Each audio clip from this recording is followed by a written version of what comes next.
When I was made fun of growing up, overall, I kept it inside. Can I start the French toast? It's embarrassing to tell people you love that this is happening to you, want them to know that you are a success.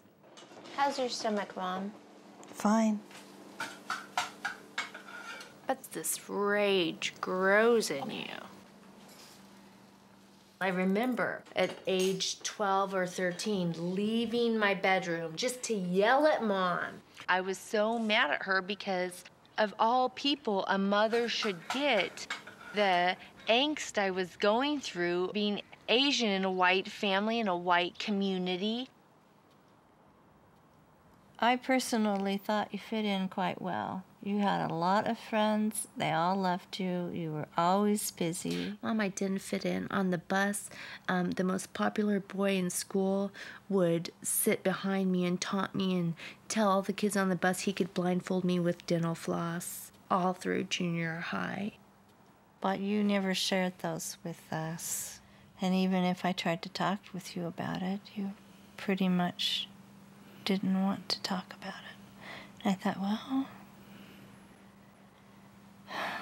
maybe she's handling it her way, or maybe she just isn't ready to handle it or face it. I think it's a lot of responsibility for that little kid to explain,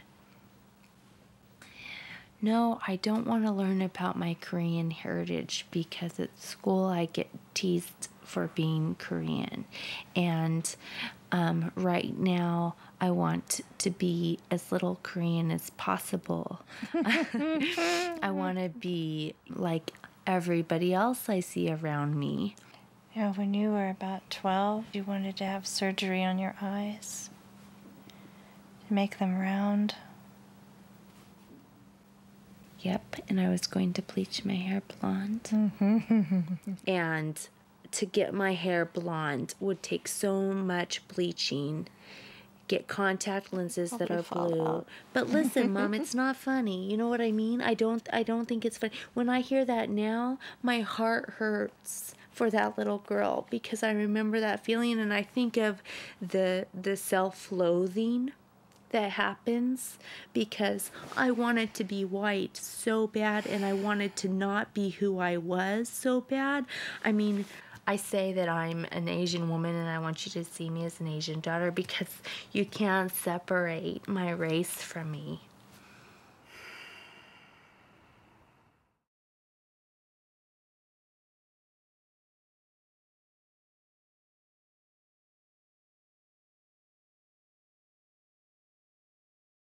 Basically, all of 2004 was spent on fertility treatments. And by the time that year was up and the insurance company was actually telling me, you've done enough, I started getting to the stage of, what is the next step? How are we still going to have a family? I think there's a lot of reasons that people end up going into adoption, and I think that it's really helpful for people to acknowledge, I want this child. I want this for me, for my family.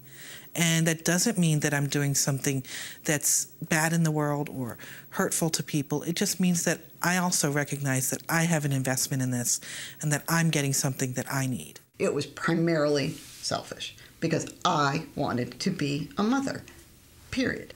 We needed to be a family, in my mind. That's why. It didn't have anything to do with providing a home for a little lost soul. It was about me. When people wonder about what selfish means in terms of adoption, I think they tend to take a very limited perspective of what that term means. They think of selfish as good or bad. Any words, they sort of look at it as a pejorative kind of term that's used to describe someone who's doing something bad and that no one would ever want to be described as selfish. And the difficulty with doing that is that whenever we try and resist real terms that really do describe what we're doing, we've also decided to deny parts of our feelings and our hopes, our dreams, our actions, all of those things. That she has changed my life in millions of ways, and all for the better. So in that way, perhaps selfish, but it's a mutually beneficial relationship that I think, and it's love. I mean, it's a genuine love. I can't imagine that there's a criticism of that.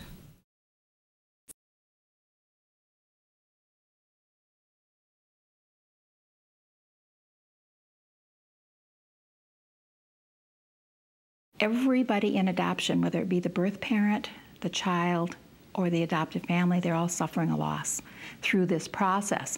And people think it's such a joyful process, and they want it to be a happy process. And we try to educate them that it will, but it's not without its issues, and that they're just inherent in the process of becoming a family through adoption. No adoption story has a happy beginning, you know?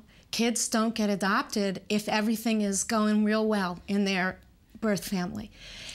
And it's amazing how young some kids are when they have some kind of awareness of that. They come to me with a story that I don't know.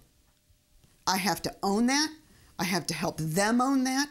I have to tell them it's okay to hurt over it, and it's okay not to. So many people think of grief as a bad thing. And that nothing could be further from the truth. Grief is an incredibly complex experience, a complex feeling. There's anger, there's loss, there's fear, there's anxiety, and sometimes there's even a mellow sadness that people experience when they go through grief. So it's very complex, and it's developmental. It doesn't happen all at once. It kind of unfolds in a natural progression.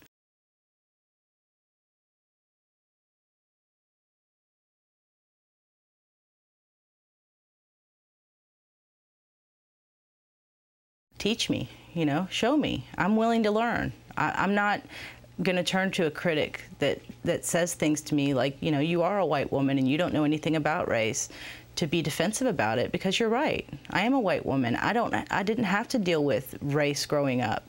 I had to deal with a lot of things, but race wasn't one of those. If the parent hasn't dealt with race, and by dealt I mean if they don't admit that prejudice and discrimination exists, the impact of that is that if and when their children experience it, they're going to minimize it and they're going to deny it. And when parents minimize the children's experiences of prejudice and discrimination, the children begin to believe that there must be something wrong with me. Parents have to understand how to become allies. And when I say allies, that means it is not okay for white parents to say, "Oh, I'm sure Mrs. So-and-so didn't really mean it that way." It is not okay to excuse racism. Racism is a personal attack on people. And as white parents, because we do look like the perpetrator of racism very often, we absolutely have to make sure our kids can believe that we have their back. And that starts by believing them.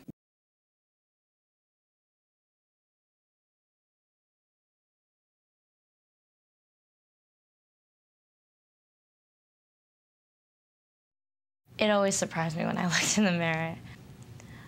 The ongoing joke with my friends now is that I'm like in Asian denial, that when I look in the mirror, it surprises me, like, oh my God, I'm not white. I do think that when I was younger, that there was a way that because my parents were white, that I was afforded certain privileges that I wouldn't have been afforded if I came from a black family. I think that I was able to go places and do things and see things that I wouldn't have had access to otherwise. Well, even if you give them your privileges, the fine education, the monetary benefits, the status, the fact still remains that when they are not with you, they're still vulnerable to the same type of treatments that other people in their minority group are going to experience. I think the hardest part about being different is not having the acceptance that everyone naturally has. That, like, if I were a Caucasian person walking into Plainview, I think that people wouldn't necessarily look twice. And if they said that they were Jewish, they would accept it right away, rather than second-guessing me. I think that's the hardest part. I think that I want to be accepted, and I don't always get that right away. I have to work for it, and I always have.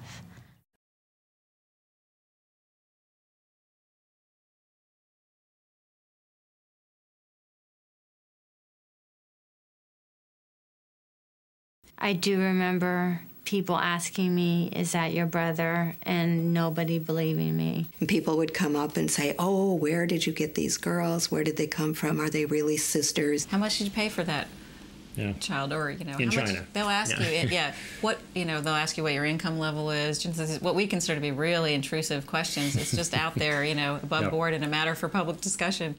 You may not be able to believe that people really do ask these kinds of questions, but be prepared. These questions can annoy you because they seem ignorant. But there are other kinds of questions that can give you pause because they come from people who are informed about global politics and socioeconomic reform. These questions may be the most difficult for you because they reveal just how complicated international adoption can be.